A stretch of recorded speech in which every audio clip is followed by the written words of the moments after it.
नमस्कार मेरे प्यारे साथियों। मैं डीपी आज एक नए वीडियो के साथ आप लोगों के सामने हूँ।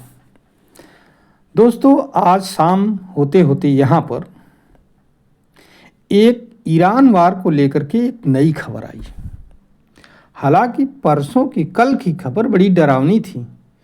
यूएस ने एक टाइमलाइन दे दिया था कि अगर 48 आवर्स में स्ट्रेट ऑफ हॉर्मुज को नहीं खोला गया तो यूएस ईरान में तबाही ले आ देगा। सब लोग बहुत इससे डरे हुए थे। पूरा विश्व एक तरह से सहमा हुआ था इससे। लेकिन अपनी इस बात को जो 48 आवर्स की वो दिया था अल्टीमेटम, उसको रोकते हुए केवल 24 आवर के अंदर ही अब लगभग जो है ईरान ने अमेरिका ने डिक्लेयर कर दिया है, अभी ट्रंप ने डिक्लेयर कर दिया है कि हम अपनी तरफ से 5 दिन का युद्ध विराम कर रहे हैं। और ट्रंप ने यह भी कहा है कि यह युद्ध विराम इसलिए हो रहा है क्योंकि हमारी जो ईरानी प्रतिनिधियों से बातचीत चल रही है वो सकारात्मक दिखाई पड़ रही थोड़ी सी। साथियों, आप लोगों ने जैसे ही ये डिक्लेरेशन आया, आप लोग मालूम होना चाहिए कि जैसे डिक्लेरेशन आया वैसे ही शेयर मार्केट में ऊपर जाने लगा। अमेरिका के जितने शेयर मार्केट हैं सब ऊपर चढ़ना शुरू हो गए हैं। तेल की कीमत भी, कच्चे तेल की कीमत नीचे आ गई है। आज लगभग 24 दिन हो गया है इस युद्ध को। अगर मैं एग्जैक्ट हूँ, एक आध दो दिन की बात नहीं कर रहा हूँ, 24 डेज लगभग हो चुके हैं इस युद्ध के। स्ट्रेट ऑफ हॉर्मुज ने सभी देशों की सांस लगभग थाम ली है। एनर्जी सप्लाई ठप है। खाड़ी के देश भी परेशान है क्योंकि खाड़ी के देश भी अपना चीज़ नहीं बेच पा रहे हैं। उधर उनके इंफ्रास्ट्रक्चर पर ईरान हमला भी कर रहा है। ईरान पर तो अमेरिका कर ही रहा है, इसमें कोई दो राय नहीं। 2 दिन पहले अभी ईरान ने डियागो गार्सिया हिंद महासागर में जो है इंडियन ओशन में एक जो अमेरिकी बेस है उस पर हमला किया। हालांकि ये बात अलग है कि ये मिसाइल भटक गई और बहुत ज़्यादा कुछ हो नहीं पाया इसमें। लेकिन ये जो डियागो गार्सिया पर हमला हुआ, इससे यूरोप परेशान हो गया कि अभी तक ईरान को ये माना जाता था कि उसके पास केवल 2000 किलोमीटर तक ही वार करने वाली मिसाइलें हैं, लेकिन अब ये मिसाइलें उसकी 4000 किलोमीटर तक वार कर सकती हैं। इससे यूरोप के देशों में भी खलबली मच गई। अच्छा, इधर यूरोप हो चाहे एशियन कंट्री हो, सब एनर्जी संकट से जूझ रहे हैं। अमेरिका के ऊपर तो कोई फर्क नहीं पड़ रहा है क्योंकि उसके पास तेल भी हर चीज़ है, लेकिन पूरा विश्व, बाकी विश्व जो है परेशान है, इसमें कोई दो राय नहीं। समझ रहे हैं? अच्छा, एक बात और भी है, ये जो बातचीत चल रही है वो बातचीत यूएस की तरफ से स्टीव विटकॉफ का नाम आया है और ट्रंप के दामाद जेरेड कुशनर का नाम आया है। और ऐसा माना जा रहा है कि ईरान में ईरान की संसद के अध्यक्ष हैं कोई, वही जो है इस बातचीत को कर रहे हैं। चाहे वो डायरेक्ट कर रहे हैं, वो फेस टू फेस, चाहे टेलीफोन से कर रहे हैं, अंदर कुछ न कुछ बात चल रही है। दावा तो ये भी किया जा रहा है, यहाँ वाशिंगटन पोस्ट वगैरह दावा कर रहे हैं कि इधर जितने दिनों से युद्ध चल रहा है हर दिन बातचीत होती रही है ईरान के प्रतिनिधियों के और यूएस के प्रतिनिधियों के बीच में।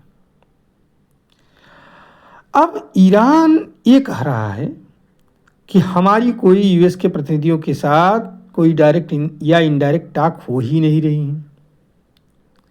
और ट्रंप कह रहे हैं कि भाई बातचीत सकारात्मक है, इसलिए हम 5 दिन के लिए युद्ध रोक रहे हैं। अगर नकारात्मक हुई बातचीत तो मैं फिर से अटैक शुरू कर दूंगा। सवाल यहाँ ये पैदा होता है, ट्रंप की यूटर्न का क्या कारण है? ईरान क्या मान जाएगा? क्या इजराइल मान जाएगा? अब यहाँ 3 चीज़ें हैं अभी सभी पर। देखिए, ट्रंप के लिए सिर्फ नाक का सवाल है युद्ध, समझ रहे हैं? लेकिन फिर भी ट्रंप यूटर्न इसलिए ले रहे हैं क्योंकि विश्व के सभी देशों का दबाव है गल्फ की वजह से, स्ट्रेट ऑफ हॉर्मुज में होने वाली जो शिप्स नहीं पास हो रही हैं इसके वजह से। तो विश्व के लगभग देश इस बात को लेकर के परेशान है, चाहे यूरोप हो चाहे एशियन कंट्री हो। दूसरी बात, ईरान ने ये दिखा दिया कि कुछ भी हो जाए, स्ट्रेट ऑफ हॉर्मुज तो हमारा ही है, उस पर कंट्रोल हमारा ही रहेगा, आप चाहे जितना प्रयास कर लो।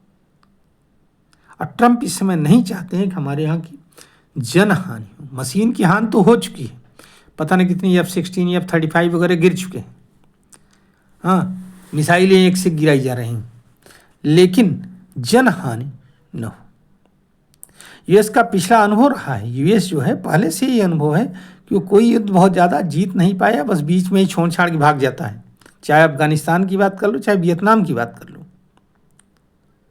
समझ रहे हो, कितना भी प्रयास कर लो, लेकिन वो ये जानता है कि प्राइस तो देनी ही पड़ती है, और यूएस इसको पे कर रहा है, क्योंकि बाकी कोई और देश यूएस के साथ खड़े होने को तैयार नहीं। अब जबकि ईरान के पास टॉप लीडरशिप पूरी खत्म हो चुकी है, अब खोने के लिए कुछ बचा नहीं है। हाँ, उसकी पब्लिक भी बॉर्डर के स्टेट्स में देखो तो वहाँ पलायन करने पर जुटी हुई है। क्या करे बेचारी, पानी है नहीं, इंफ्रास्ट्रक्चर कमज़ोर हो गया है, चारों तरफ रह रह करके बम गिर रहे हैं, तो लोग या तो देहात की तरफ जा रहे हैं या शहर छोड़ करके, देश ही छोड़ करके चले जा रहे हैं दूसरे कंट्री में, चाहे टर्की में जा रहे हैं, चाहे यमन में जा रहे हैं, सीरिया में तो कोई नहीं जा रहा है फिलहाल। तो ये चीज़ हो रहा है। अब क्या ईरान इतने परेशानी, ये तो यूएसए का कारण हो सकता है, क्या ईरान इतनी परेशानी में है, लेकिन क्या ईरान इतने आसानी से मान जाएगा, तो हमें तो नहीं लगता। अगर आप एनालिसिस थोड़ा सा डीप में जाकर करें तो वो जानता है ईरान कि हम तो हारे हैं या मरे हुए हैं, हमको तो इन लोगों ने मार दिया है। इसमें अगर यूएसए भागता है तो हार तो उसी की होगी, नुकसान उसी का होगा, और इतने नुकसान के बावजूद अल्टीमेट गोल सत्ता परिवर्तन हो नहीं पाया ईरान में। तो ईरान ऐसे में स्ट्रांग पोजीशन में आ गया है, समझ रहे हैं। तो क्या ईरान अभी डिमांड नहीं रखेगा कि भाई पहली बात तो हमारे ऊपर से सैंक्शन सब हटाए जाएं। हालांकि एक बात ये भी जानने की बात है कि युद्ध से पहले ईरान कम तेल बेचता था, युद्ध के दौरान ईरान ने ज़्यादा तेल बेचा है। तो अगर अपने अस्तित्व को बचाना है तो ईरान जो है शर्त वो करेगा, रखेगा, सैंक्शन हटाया जाए, क्षेत्रीय ताकत माना जाए। हो सकता है ऐसा भी कोई उपाय वो रख दे, बात रख दे कि हमको यहाँ का क्षेत्रीय ताकत मानो, क्योंकि हमने आपको हिला दिया और स्टेट ऑफ हॉर्मुज हमारे कंट्रोल में है। दूसरी बात, स्टेट ऑफ हॉर्मुज को पूरी तरह से कंट्रोल करके भविष्य में किसी देश को परेशान कर सकता है। और तो और ईरान ये भी रख सकता है डिमांड, अभी ईरान डिमांड नहीं आई है, लेकिन इनमें से कुछ डिमांड तो रख ही सकता है कि हमारे आसपास ऐसे किसी भी जगह पर यूएस अपना मिलिट्री बेस न बनाए जिससे हमको नुकसान हो, अन्यथा उसको नुकसान झेलना पड़ेगा। अब हमारे देश में जो ईरान ये भी कह सकता है कि हमारे देश में जो आपने विनाश किया है उसकी भरपाई करिए, उसको जो है वो करिए, आप रिकॉन्स्ट्रक्ट करवाइए। हालांकि इसमें यूएसए भी कहेगा कि आपने भी तो बम छोड़े हैं, आपने भी दूसरे देशों में तबाही किया, लेकिन इसमें भी कुछ निगोसिएशन के चांसेस बनते हैं। अब साथियों, एक तरफ ईरान हो गया, यूएसए हो गया। यूएसए क्यों रोकना चाहता है, ईरान क्या अपनी बातें रख सकता है, और तीसरा पॉइंट है इजराइल का। आखिरकार इजराइल को क्या मिला। भाई, इजराइल का उद्देश्य तो तब पूरा होता जब सत्ता परिवर्तन हो जाता। इजराइल ने इसीलिए टॉप लीडरशिप को वहाँ के ख़त्म किया था। मेन काम तो इजराइल का ही था, वो वहाँ की एयरफोर्स को पूरी तरह से डिस्ट्रॉय कर दिया। एक बात और भी है कि ईरान ये भी शर्त रख सकता है कि हमें शांतिपूर्ण प्रयोग के लिए मिसाइल का भी निर्माण किया जाए, और परमाणु के जो वो हैं, क्या नाम है, फिसाइल मैटर हैं, यूरेनियम वगैरह, वो इकट्ठा करने की इजाज़त दी जाए। ये भी कह सकता है, कह सकता नहीं, कहेगा जब वार्ता की टेबल पर जाएगा। ऐसे स्थिति में ईरान को तो कोई फर्क पड़ेगा नहीं, आप युद्ध रोको चाहे मत रोको, क्योंकि हम तो डूबे सनम तुमको भी ले डूबेंगे। लेकिन इसका फर्क बाकी के देशों पर जरूर पड़ जाएगा, इसमें कोई दो राय नहीं है साथी। इजराइल की जहां तक बात करें तो इजराइल इसलिए थोड़े लड़ रहा है क्योंकि ईरान उसका व्यक्तिगत दुश्मन है। इजराइल तो इसलिए लड़ रहा है क्योंकि ईरान ने जो समर्थन दिया है, चाहे वो हिजबुल्लाह को दिया हो, चाहे वो हमास को दिया हो, इन सब संगठनों को वहां पर जो समर्थन दिया ईरान ने, इसकी वजह से इजराइल नाराज है। आने वाले दिनों में और हमको परेशान करेगा, क्योंकि इजराइल तो अपने अस्तित्व की लड़ाई लड़ रहा है। इजराइल अमेरिका की तरफ तेल बेचने या तेल खरीदने की लड़ाई थोड़े लड़ रहा है। तो अगर युद्ध रुकता है तो यहाँ तो इजराइल की भी हार होगी, क्योंकि इजराइल भी चाहता था कि वहाँ सत्ता परिवर्तन हो जाए। सत्ता परिवर्तन हो नहीं पाए तो क्या इजराइल छोड़ देगा? कदाप नहीं, हमें नहीं लगता। एक बार जब इजराइल के टारगेट पर अगर कोई आ जाता है तो समूल नाश किए बिना इजराइल छोड़ता नहीं है। ऐसे में एक बात और भी आती, क्या ईरान अब अपने जो प्रॉक्सी थे, चाहे हूती रहे हों, चाहे हिजबुल्लाह रहे हों, चाहे हमास रहे हों, इनके लड़ाकों को क्या वो समर्थन देना बंद कर देगा? जवाब नहीं में आएगा, नहीं बंद करेगा वो, बल्कि और स्ट्रांगली इनको सपोर्ट करेगा।